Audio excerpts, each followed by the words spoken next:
Okay, chapter 14. We have, from the previous chapter, Mr. Lorry getting out of town with Charles Darnay, who is drugged and unaware of what's happening. Back in Paris, at the same time, we have Madame Defarge talking with Jacques III, the Vengeance, and the mender of roads, who is now the wood sawyer. There's some really important details here. It's about the same time that Sidney Carton was sent to his execution. So we're probably like around 2 o'clock still. So just remember, at 2 o'clock, that's when Charles Darnay and Sidney Carton changed places. Moments after that happened, Sidney Carton was collected with the other prisoners to be put on the carts to go to the guillotine. And at that same time, that's when Mr. Lorry left with the carriage to get out of Paris. And so that's what's happened so far. At the same time that all that is occurring, Madame Defarge is talking with the other revolutionaries. It's important to note that Monsieur Defarge is not here in this conversation. She is telling Jacques III and the Vengeance and the wood sawyer that her husband cannot be trusted, that he has sentiments for Dr. Manette, and he doesn't really want to send them to execution as well. But as we know from the previous chapter, Madame Defarge has reason to want to exterminate the entire Evermond family, which would include the doctor by marriage, because Lucie's obviously married to Darnay, and Lucie and little Lucie, because she thinks the entire family needs to pay the price for what happened to her peasant family many, many years ago. So the plan is that they are going to go and get all the rest of the Darnay family and send them also to the guillotine. And this is what she starts to justify. She just, really discusses at length that she cannot trust her husband in this matter. She's afraid if she delays that there's a chance that they might get a warning, like he might warn them and they would leave town. She says, and the Jacques say, no one must escape. They're also concerned because they want more people to kill. They're saying that, 52 people, which is the number that are going to the guillotine today, is not enough. He thinks they should have 6 score. And remember, score is 20. So he thinks there should be 120 people going to the guillotine. And so as she's talking to them, it's like she's convincing herself that she's doing the right thing. She says, I must act for myself. And she calls the little citizen hither. The little citizen is the wood sawyer. And so she's going to use him to testify against Lucie. So she calls the wood sawyer over, who's been sort of sitting off quietly by himself. Because remember, he's not like a mainstream player in this revolution. She doesn't completely trust him. He seems like he's easily impressionable, kind of will do anything people tell him. So, he could probably go either way. Well, she's going to use him for her own means right now. She says, touching those signals, little citizen, that she made to the prisoners, you are ready to bear witness to them this very day. So she's like, we want you to testify that you saw Lucie standing outside the prison and kissing and waving and looking up to the window, just to show that she was connected to Darnay. And he says yes. And they're calling him the wood sawyer, but remember, he's the mender of roads, is what he used to be. He says, every day in all weathers from 2 to 4, always signaling, sometimes with the little ones, sometimes without. I know what I know. I have seen with my eyes. He made all manner of gestures, to kind of mimicking what it was that Lucie did. And one of the Jacques III said, oh, those were probably plots. So they're going to actually create sort of a story around Lucie's signaling, which of course we know, and they know too, was just her expressing her love for Charles. But they're going to be like, oh, these were plots. She was signaling someone in the prison. They were plotting. And so they've got a whole story ready.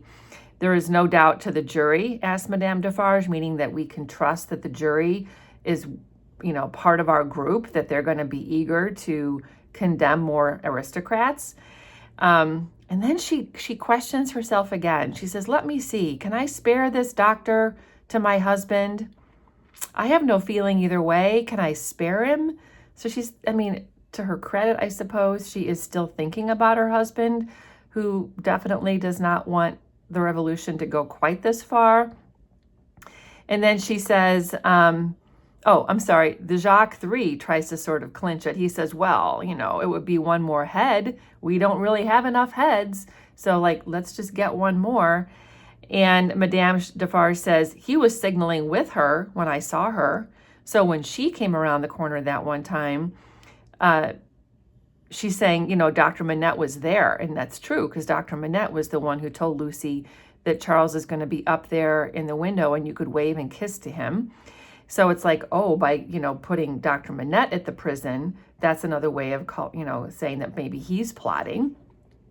I cannot speak of one without the other, and I must not be silent and trust the case wholly to him, this little citizen here, which is the wood sawyer, for I am not a bad witness. So, you know, she's a witness too, but the wood sawyer is probably a better one. So they're gonna use him. So then this next couple paragraphs is really just all of them competing with each other to see who can praise Madame Defarge the most. You know, they're completely devoted to her, and they're always feeding her ego. So then here's the plan. I am equally engaged at the same place. They're talking about they're going to go watch the guillotining that afternoon, which means they're going to go watch who they believe is Charles Darnay get beheaded. And that's going to be at 3 o'clock. So she says, I'm engaged to do that too. After it's over at 8 tonight, come to me in Saint Antoine and we will give information against these people at my section. So we will turn them in this evening after the guillotine. And then the wood sawyer says he's so proud and flattered to be helping Madame Defarge. He goes on and on. And then Madame Defarge says, you know, now at this particular moment, Lucie would be at home awaiting the moment of his death. She'll be mourning and grieving. She will be in a state of mind to impeach the justice of the Republic. She will be full of sympathy with his enemies. I will go to her. So she's thinking that because Lucie's going to be upset, that she would say things bad against the revolutionaries, which also might make her more of, quote unquote, an enemy. And so she's going to go to Lucie right now. So, of course, we know that's going to be a problem because Lucie's not there. What an admirable woman. What an adorable woman. None of these things are what I would use to describe her. And they all say that they cherish her and they embrace her. And then Madame Defarge says, take my knitting and go to the guillotine and save my seat for me. And I will be there soon. I'm just going to stop in and see, you know, console Lucie. So the suspense here is pretty intense for us as readers because we know Lucie is gone. So this is an example of dramatic irony. Obviously, Madame Defarge has no idea that Lucie is gone, but we do. And so, of course, the first thing I think is, oh my gosh, if she gets there and discovers they've left, they're going to chase them down, you know, and they're not going to make it out of France. Even though they're out of Paris, they're not out of France yet. It's only been, you know, a few minutes, honestly, that they have left. So Vengeance says she will obey the orders. And Madame Defarge says, I'll be there before they start killing people. And the Vengeance says, well, come before the tumbrils arrive, because to them, that's the most exciting part. So off she goes to Lucie's home. And these next 3 paragraphs are a really wonderful description of Madame Defarge. I don't know how you've been picturing her. I guess when I read this book the first time, and even now when I read it again, I tend to think of her as kind of worn. I mean, she's poor and she's brutal, and I just kind of picture this angry woman with the deep creases in her face and everything, but that really is not what she looks like. Unlike other women, time has not laid a dreadful hand on her. She is described as beautiful. She has like this long flowing hair, and she moves with grace, and she's described as a tigress. Even and her power has a kind of beauty, which, you know, is not just because she's perhaps physically beautiful, but because she is so powerful and she's so determined. It says here, and there's a repetition again, as Dickens uses so often, it was nothing to her that an innocent man was to die for the sins of his forefathers. It was nothing to her that his wife was to be made a widow and his daughter an orphan. That was insufficient punishment because they were her natural enemies and her prey, and as such had no right to live. So this is what she's thinking about. This is the kind of heart she has. It describes what she's wearing. Carelessly worn, it was becoming a robe enough. This is her sort of her coat in a certain weird way, and her dark hair looked rich under her coarse red cap. Lying hidden in her bosom was a loaded pistol. These are quiz questions. Lying hidden at her waist was a sharpened dagger. So she's always armed. So off she goes to Lucie's. Now, this is something interesting. You may remember when I talked about the chapter yesterday that I mentioned that Miss Pross and Jerry Cruncher were probably in the carriage. I mean, they don't really tell us Dickens doesn't really tell us in the previous chapter specifically who was in the carriage. We definitely know Darnay is in the carriage. We know Dr. Manette is in the carriage. We know Lucie's in the carriage, but they don't really list everybody. And as a reader, I would be assuming that Jerry Cruncher and Miss Pross are also in the carriage because they're all going back together.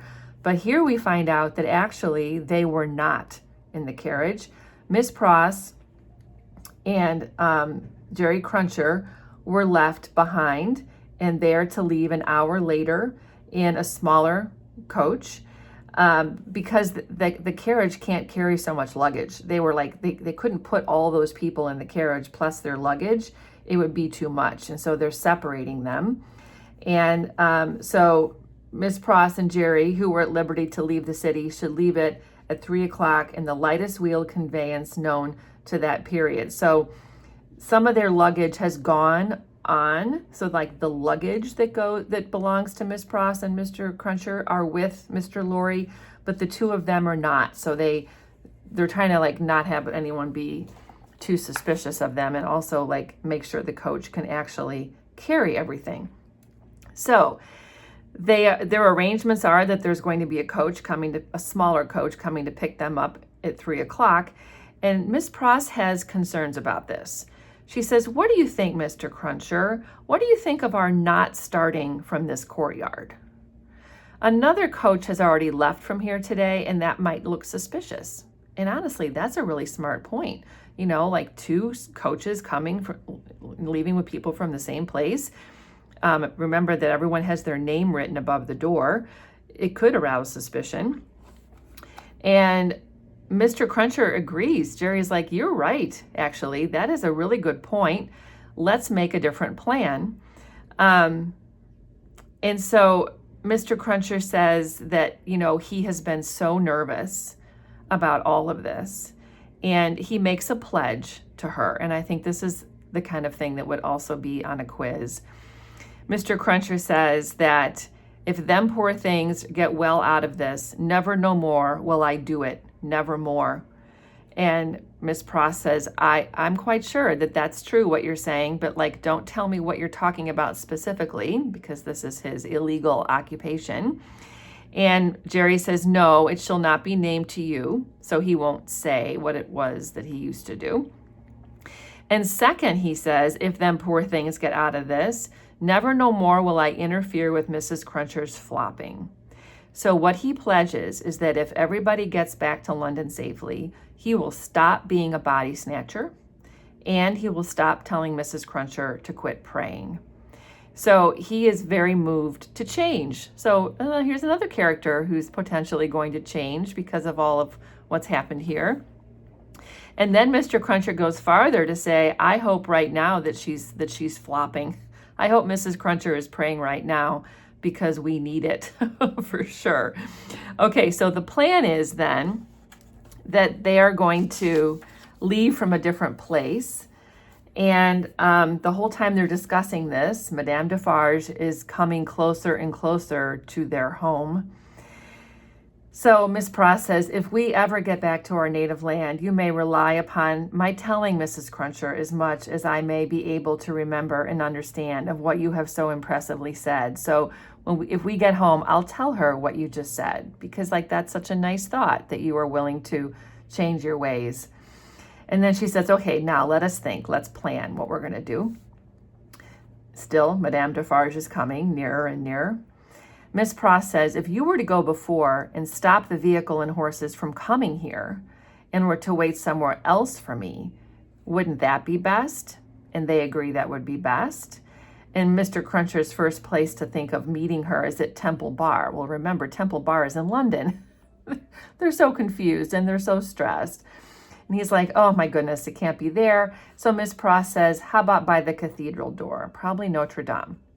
Would it be much out of the way to take me in near the great cathedral door between the two towers? So Notre Dame is right by the conciergerie. It's over there near the other prisons. And Mr. Cruncher agrees that would be fine. And so he does hesitate for a second. He's nervous to leave Miss Pross alone. But Miss Pross says, don't worry about me. I'll be at the cathedral within moments around 3 o'clock. You just go and find those horses and wait for me there. So off he goes. Now we're getting a timestamp here. The having originated a precaution which was already in the course of execution was a great relief to Miss Pross. The necessity of composing her appearance so that it should attract no special notice in the streets was another relief.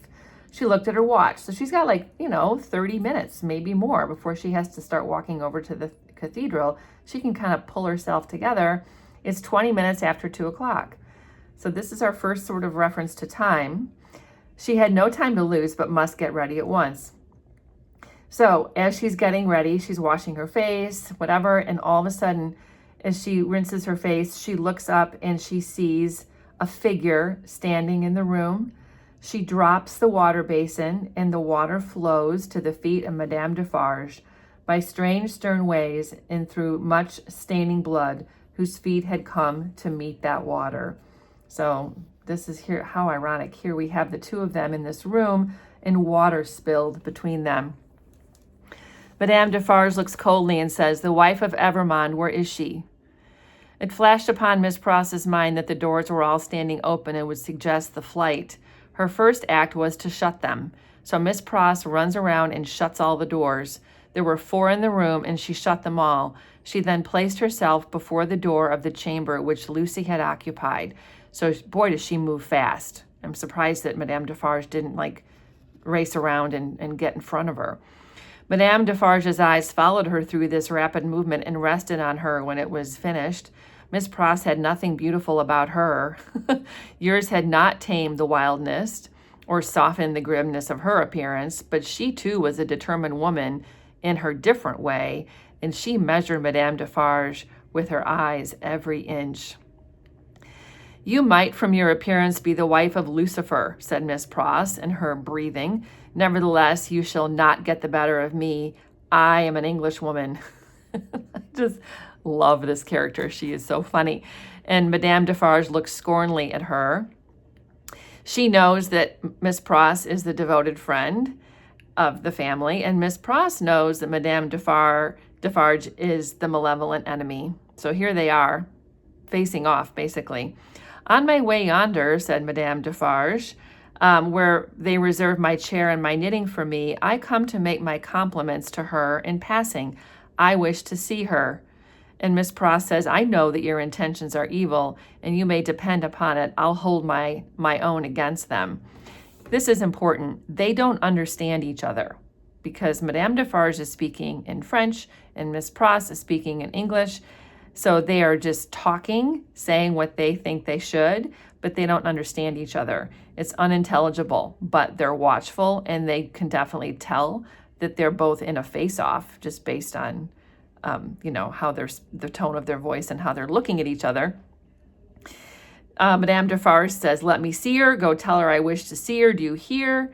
And Miss Pross says, no, you wicked foreign woman, I am your match. And so they go back and forth, just bantering. I'll take no answer from you. I demand to see her.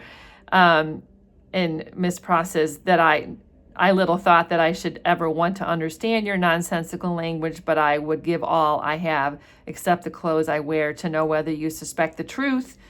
Because she's like, oh my gosh, does she have any idea? Miss Pross says, I am a Briton. I am desperate. I don't care an English twopence for myself.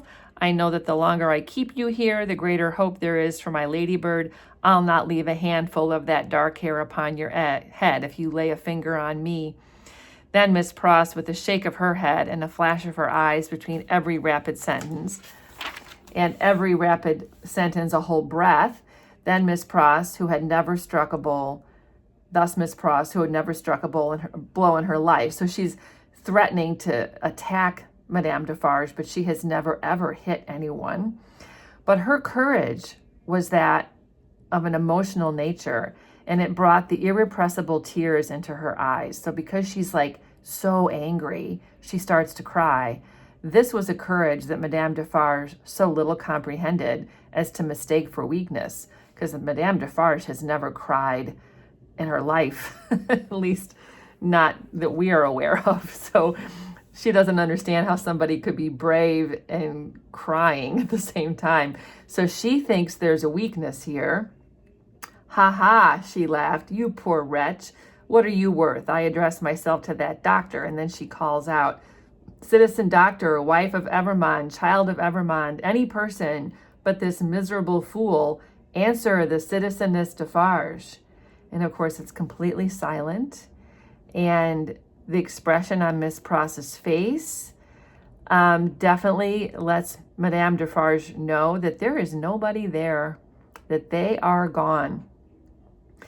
So Madame Defarge runs to the doors and opens them and looks into 3 of the doors. And she says, those rooms are all in disorder. There has been hurried packing. There are odds and ends upon the ground. There is no one in that room behind you. Let me look. Never, said Miss Pross, who understood the request as perfectly as Madame Defarge understood the answer. If they are not in that room, they are gone and can be pursued and brought back.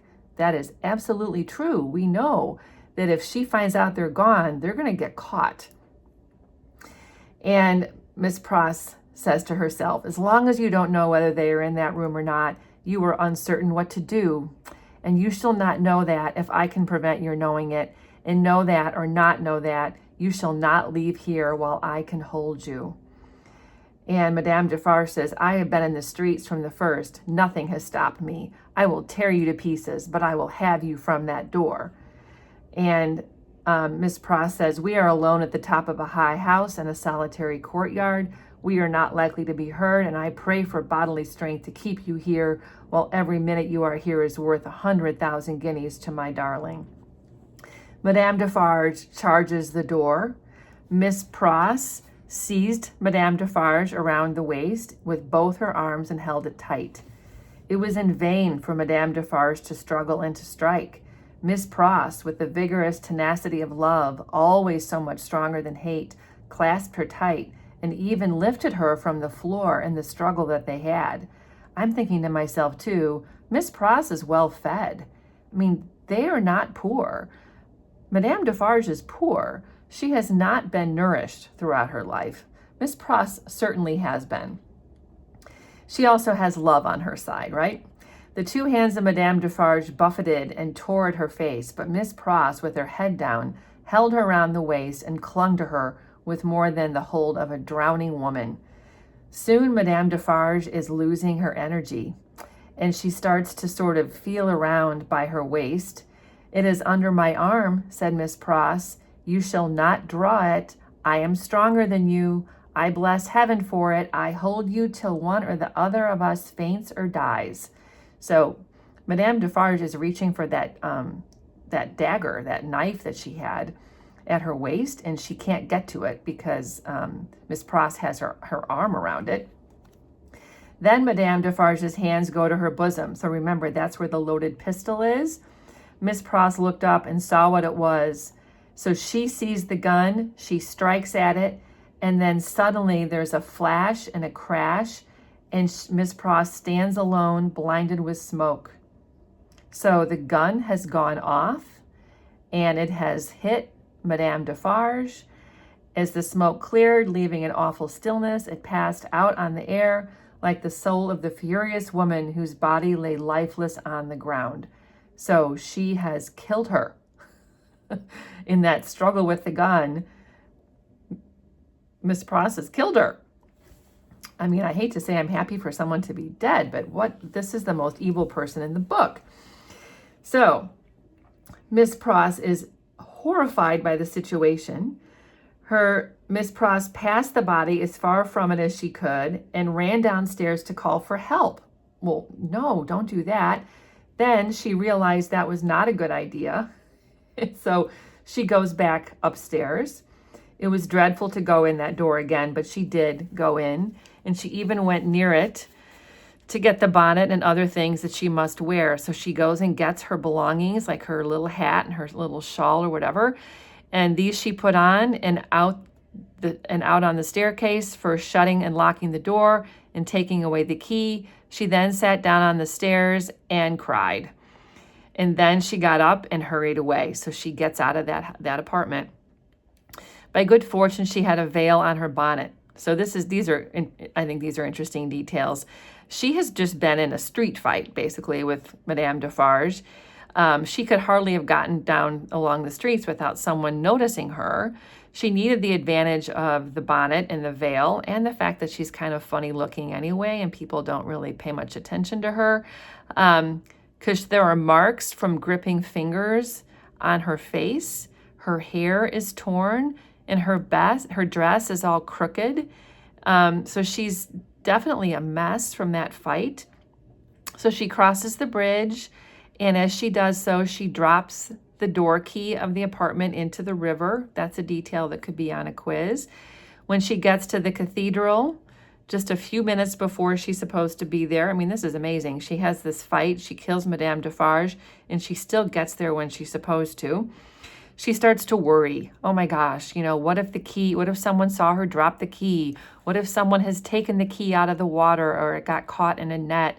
What if someone recognized that it belonged to their apartment? What if someone has gone and back to the apartment and opened the door and seen that there's been a murder? She's worrying about, oh my God, all the things that could go wrong. What if they get caught?